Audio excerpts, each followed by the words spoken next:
را تامین میکنند. جو کپروک جوی که ویرونه او را همه را تامین کرد شدند. مثلا امارات‌های ما میچ خیلی و در امارات‌ها کار کرده زیب زینت داشتن تامین کرد شدند. این یکی جهت‌های خیلی خوبی خطایا میباشد. در تاجیکستان آدم بیکار هم بسیاره.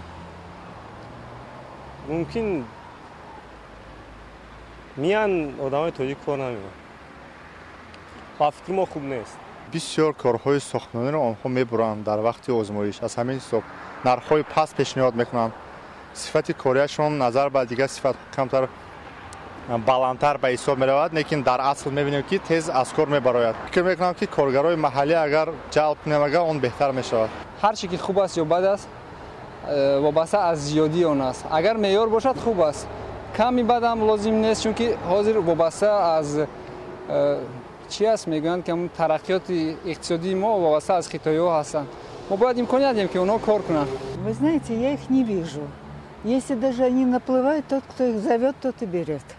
Поэтому черт с ними, пусть работают. وطن аваё бардошта ҳамин ман мехоҳам ки бе ғарз ҳамин тоҷик дар ҳамин тоҷикистон ягон миллат набошад. роҳҳо сохта истоданд бо мардуми тоҷикзабон, яъне ҳамкории зиж доранд.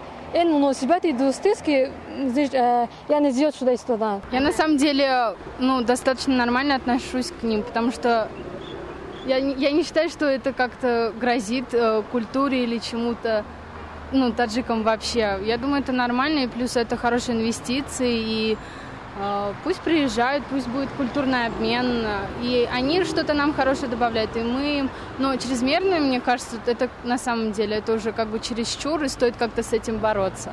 Он будет танзим к нам.